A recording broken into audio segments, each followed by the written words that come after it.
on va terminer là-dessus. On va atteindre la première pause avec ce sujet. Je l'annonçais il y a quelques minutes.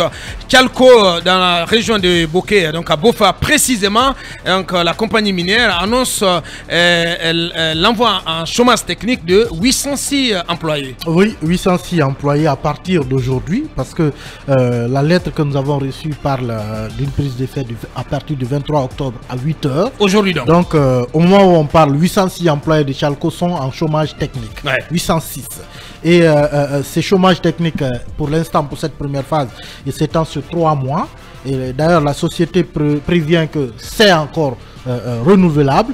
Et cela est dû au fait que, selon la société, elle n'arrive pas depuis plusieurs mois, en tout cas depuis le 1er janvier 2023, à travailler correctement.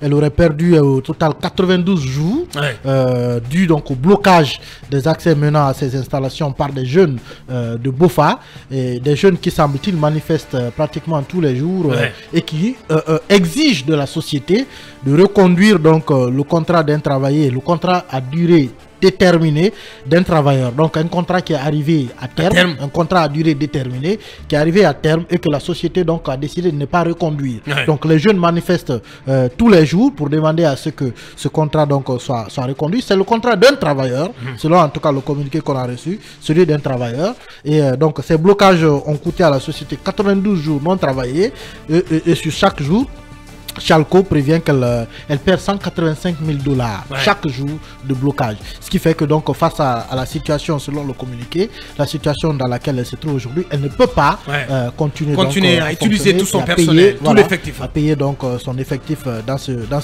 cet environnement-là. Donc ça c'est un 806 employés de Tchalco en chômage technique à partir de ce lundi. À partir de ce lundi. Et encore une fois, il faut, je suis sûr, on va essayer en tout cas d'aller en profondeur dans cette affaire. Bien sûr. C'est qui ce Parce que ce qui est vrai quand même, Manu, c'est que c'est une compagnie minière qui fait face à beaucoup d'adversités sur le terrain, des blocages systématiques et quasi quotidiens de ces installations, de ces activités. Elle le prévient, elle le dit d'ailleurs, c'est depuis janvier 2023. Et on parlait de la même chose récemment quand c'était le cas de Kouroussa Gold Mining.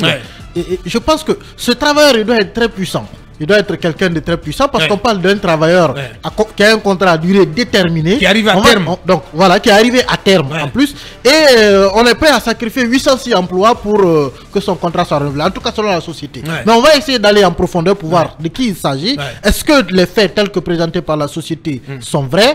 Est-ce que au-delà, ce sont les rapports difficiles, en tout cas tout le climat délétère dans lequel évolue cette compagnie minière Momadouri entre en tout cas la compagnie et les communautés riveraines.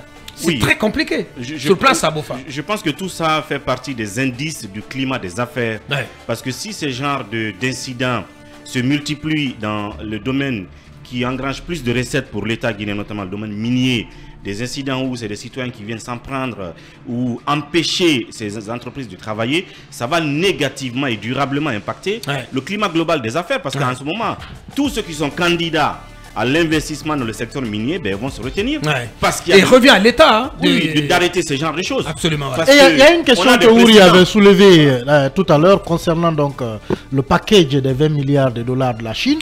La question c'est est-ce que Tchalco n'est pas dans ce package? Bien sûr. Parce que Tchalco doit faire partie des sociétés chinoises qui doivent exploiter et donc rapporter cet argent-là qui va permettre à la Guinée de financer des infrastructures. Tout à fait. Si elle n'arrive pas à travailler, le package va aussi s'arrêter quelque part. Voilà.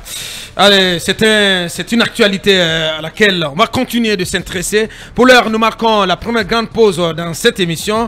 Le temps donc de passer nos réclames et d'un nouveau point info avec la rédaction. On revient pour la prise de parole du ministre Alpha Bakar Barry et à sa suite on parlera donc du gouvernement de transition. Les passeports des ministres ont-ils été retirés? L'actualité est dominée par cette mesure d'interdiction des sorties du territoire national décidée contre 34 DAF par le procureur spécial après la CRIEF. Nous sommes de retour dans une dizaine de minutes.